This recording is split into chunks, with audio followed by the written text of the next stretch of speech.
What's up, lords and ladies? Good morning. It's a Thursday here, and I haven't eaten anything since Sunday night.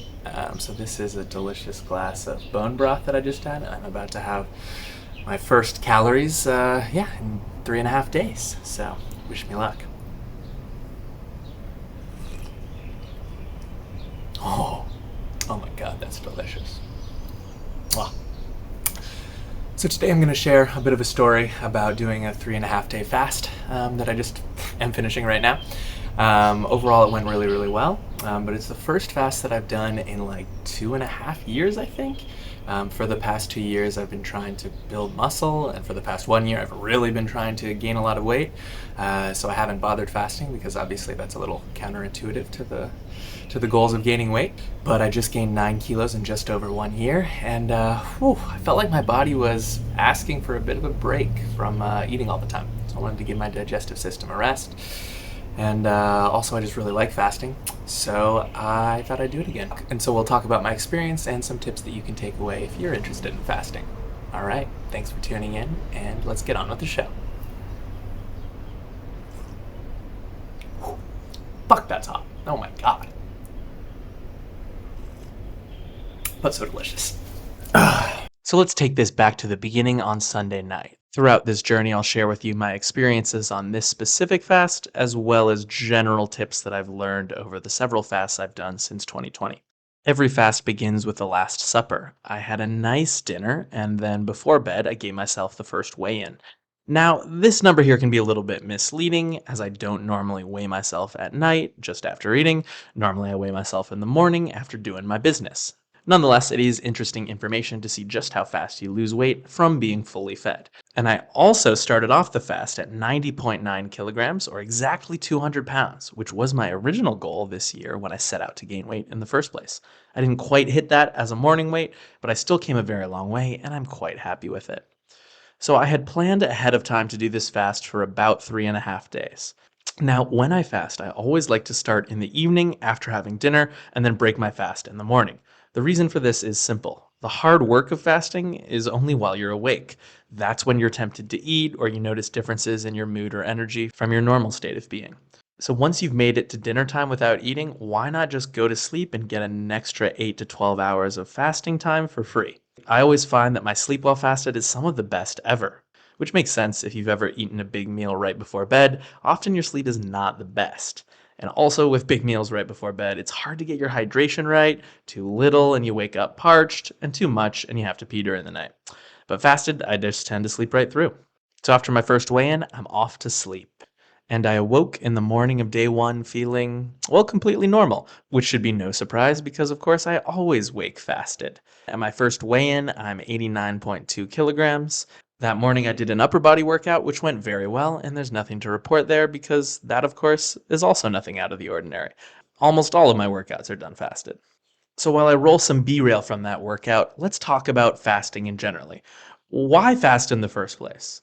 Well, in this case, as I mentioned, I was feeling a bit burnt out from bulking. I had been running a consistent calorie surplus for a year, and it was beginning to take its toll on me mentally. I just really felt ready for a break, and I wanted to give my digestive system some much needed rest. Second, I think it's one of the best ways to lose weight. If you're trying to cut fat, it's obviously the fastest way to do so because you can't possibly eat less than nothing. But in my experience, it's also the easiest. Consciously cutting calories is mentally tough. It requires consistent discipline and a lot of minute decisions throughout the day. If you don't measure your food intake, most people end up overeating. And if you do measure, it takes time. And just very obviously, most people really struggle with this, which is one of the reasons why most calorie restriction diets don't work in the long term. But when you're cutting calories, it's also less quick than a fast. And so you have to sustain that willpower and that decision fatigue for a longer period of time. As I referenced in the video title, I lost about 3.8 pounds of fat during this fast, or just under 2 kilograms. That's because I burned about 3,800 calories per day, and a pound of fat yields roughly 3,500 calories of energy, which on a normal conservative calorie deficit of 300 calories per day, it would take you 44 days to lose that much fat. To burn that amount of fat in a month on a calorie deficit, you'd have to run a 450 calorie per day deficit for the whole month. And most people don't feel like that feels like nothing. It actually feels quite hard to do that. Whereas fasting also feels a little bit hard, but it's literally 10 times faster. Thirdly, I'm a believer in the purported benefits of fasting. I believe it's good to rest the digestive system every so often. It makes sense to me that my ancestors would have had unplanned fasts at least on a yearly basis.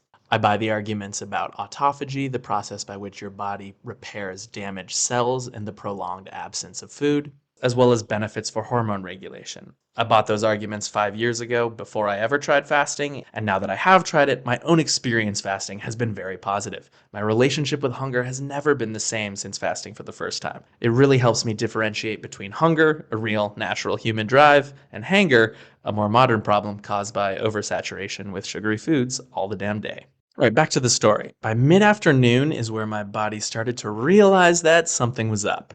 Mealtime came and went, and I just kept on trucking, having a nice afternoon of work. My belly started grumbling a little bit, but my energy was completely fine and normal. In the evening, I went on a long run. The run was also great, no complaints. But when I got back, I noticed one of the trickiest parts of fasting, which is not accidentally eating. So, overall, when fasting, because you've given yourself strict rules, it's actually quite simple to not eat. It's very easy not to eat dinner if you don't stop what you're doing and cook yourself dinner. But all those little times throughout the day where you might be exposed to food is where it gets tricky.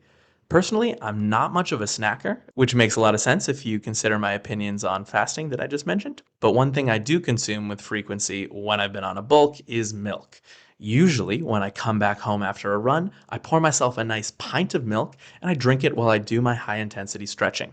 What's high intensity stretching, you ask? Well, it's how I got my splits, and I teach it in my upcoming flexibility course, Finding Flexibility. Check the link in the description to join the waitlist to start your flexibility journey once and for all. So, after I got back from my run, I had already gotten out the glass to pour the milk in before I caught myself and poured a glass of water instead. Likewise, in the morning, I still had my coffee, which is virtually energy free, but it took a bit of cognitive power to not accidentally add a dash of milk, as is my normal habit. But on the flip side, this is also one of the real superpowers of fasting. You save an enormous amount of time. During the day, at that normal time where you take a lunch break, you can just keep on working and be more productive than normal. Or if that's not your style, you can still take a nice break that's actually purely fun or rejuvenating instead of being a slave to your nutritional needs. And at dinner time, I'm always surprised at how much time I save. It should be no surprise as I cook dinner every evening, but it really takes a big chunk of time. So I enjoyed some extra time practicing guitar and reading my book compared to my normal weekday evening routine. I woke up on day 2 feeling good, and I started to feel that consistent, kind of weird energy that deep ketosis gives you. If you've never felt it, well, you've got to feel it to believe it. I weighed in the morning at 86.9 kilos. So this is a pretty large drop, but it's just because on the first day, my body was still also digesting the food that I ate on the previous day.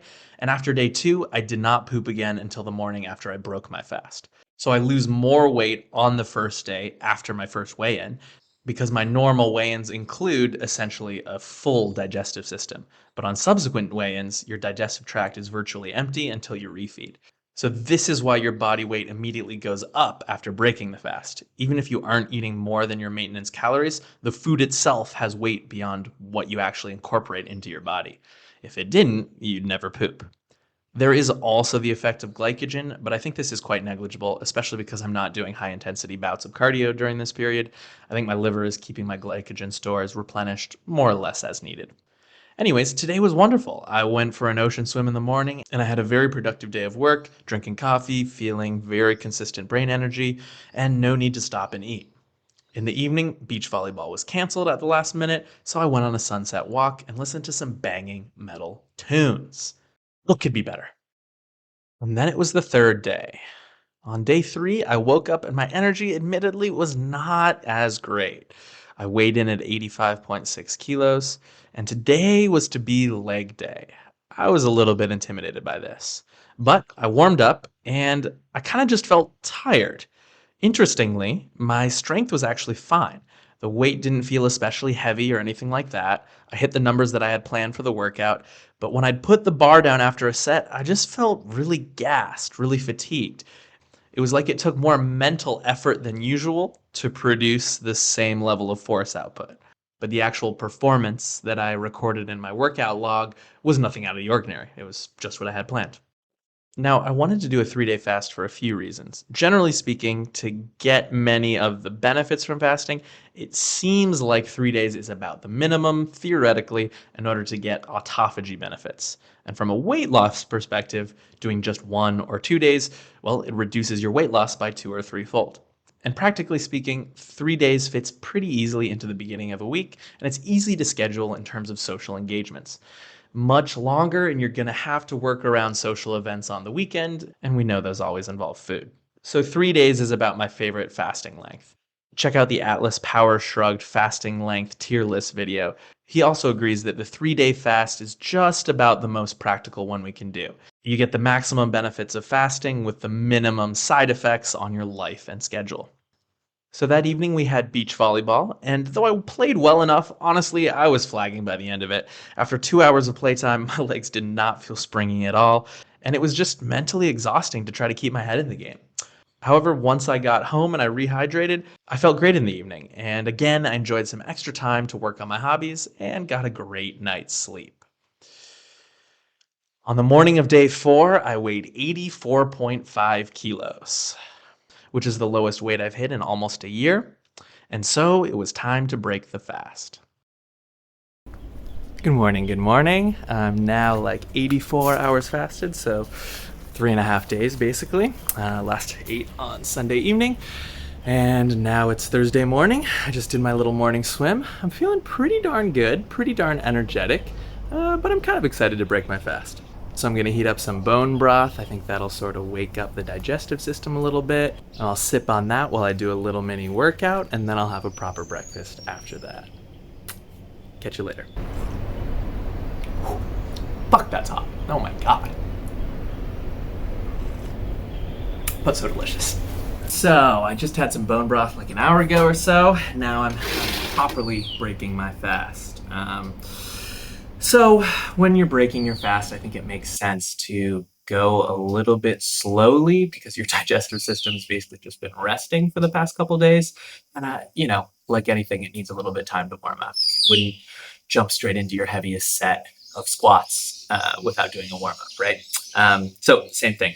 I had a little bit of bone broth. I'm going to eat this. And this is actually like a really small breakfast for me. I think on an ordinary day, I might have like 8 to 9 eggs and quite a bit more beef with this. But as it is, I'm having 2 fried eggs over easy, a little bit of ground beef, a bit of bacon, and about half of a papaya from that tree right there. So all local stuff, all actual whole foods, and hopefully it will do really well in my stomach, and we'll see how it goes. And after a couple hours, as long as my stomach is still feeling fine and whatnot, then I'll probably finish out the meal by eating some more stuff. And then I'll be back to my normal schedule, but a few kilograms lighter. Allez, bon appétit.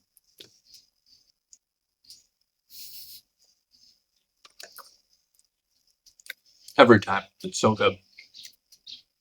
If you feel like you don't appreciate your meals much, try fasting. It will bring the appreciation right back. So my overall takeaways from the experience are as follows. Day 3 was harder than I remember it on my previous fasts, which were done between 2020 and 2022. I think that 2 years of no fasting and 1 year of bulking definitely reduced my overall fat adaptedness, and I just felt less prepared for this one than before. But I'll take that as a sign that I needed it and that I should do more of these. So I'm going to keep doing fasts about twice a year for the next few years and see how I get on. Maybe I'll think about doing it quarterly if I don't struggle to regain the weight on that short of a time frame, but time will tell on that one. If you're interested in trying fasting, I'd say just give it a shot. It's really, really simple. All you do is not eat for a few days. I think that you might be pleasantly surprised with the experience. I've had some of the most clear and focused thoughts of my entire life while fasted. It's a really interesting experience, and it's one that I think is quite valuable. And if you ever do have any weight to lose, which, let's be honest, almost all of us will at some time in our lives, it's the simplest and fastest way to do it. Finally, almost everyone I've ever met gets hangry. I bet you do too. Learning to differentiate hanger from real hunger has changed my life for the better. Not being a slave to completely non-urgent desires to eat drastically increased my happiness over the last few years, and it just gives you the freedom to plan your life around things other than your next meal. So if that piques your interest, just give it a shot sometime. You don't have much to lose. Anyways, that's all for today, folks. I appreciate your time, and we'll catch you in the next one. Have a great day.